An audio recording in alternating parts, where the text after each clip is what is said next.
দীর্ঘ ধারাবাহিকতা মেনে শাস্ত্র মতে বৈদিক মন্ত্রোচ্চারণের মধ্য দিয়ে বাঁকুড়া শহরের প্রতাপ বাগানে শ্রী শ্রী মোহনানন্দ আশ্রমের বাসন্তী পূজায় মহানবমীতে কুমারী পুজো অনুষ্ঠিত হল। রবিবার এখানে কুমারী রূপে পূজিতা হলেন বাঁকুড়া শহরের প্রতাপ বাগানেরই বাসিন্দা নীলাম্বর মহান্তি, রুমা মহান্তিদের 5 বছর বয়সী কন্যা, ডিএভি পাবলিক স্কুলের ইউকেজি বিভাগের ছাত্রী ওড়িশা মহান্তি। শ্রী শ্রী মোহনানন্দ আশ্রমের সূত্রে জানানো হয়েছে, 1982 সালে এই আশ্রমে বাসন্তী পূজা শুরুর সময় থেকে এখানে কুমারী পূজা হয়ে আসছে। এদিন সকালে ঢাকের বাদ্য সহযোগে ফুল মালায় সজ্জিত কুমারীকে আশ্রমে আনানো হয়। পরে সিংহাসনে বসিয়ে শুরু হয় পূজা পাঠ।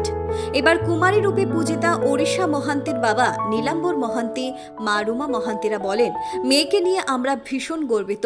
দীর্ঘক্ষণ মেয়ে ধৈর্য ধরে বসেছিল।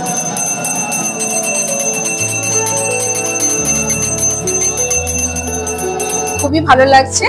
তো মেয়ে এই যে শ্রীরামনবমীতেও পূজিত হয়ে আমাদের খুব আনন্দিত লাগছে, এবং এই শান্তশিষ্টভাবে যে এত সুন্দরভাবে ও এখানে বসে থাকবে সেটাও ভাবতে পারিনি, কিন্তু ও সুন্দরভাবে পূজাটা অংশগ্রহণ করেছে, সেটাতে খুব আনন্দিত আমরা এবং খুবই গর্বিত।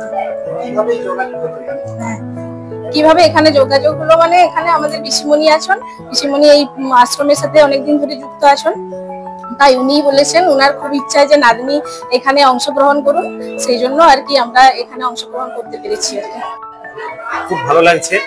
আমার মেয়ে যে এতক্ষণ বসে ইয়ে করবে, পুজোতে অংশ নেবে, ইয়ে করবে, এটা প্রথম ভাবতে পারিনি। অনেক ছোট তো, প্রথম অংশ নিল এই ধরনের অনুষ্ঠানে। আমাদের খুব ভালো লাগছে, আমরা খুব খুশি।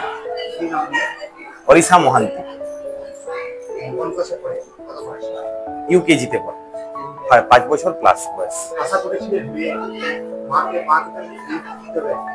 মেয়ে আমার প্রথম থেকে একটু শান্ত, বিভিন্ন কালচারাল প্রোগ্রামে অংশগ্রহণ করতে ভালোবাসে, তবে এতক্ষণ ধৈর্য ধরে বসে থাকবে এটা আশা করিনি। যাই হোক, ভালো হয়েছে,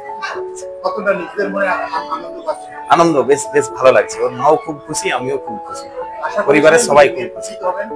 হ্যাঁ, মেয়ে আশা করি এনারা এখানে বললেন, তারপরে আমার মেয়েকে আমার পিসিমণিয়া সবাই যারা এই ইয়ের সাথে যুক্ত আর কি, সবাই মিলে বললেন, তাতে আমরা ঠিক আছে, তখন খুব ভালো এখন হয়েছে। নীলাম্বর মহান্তি।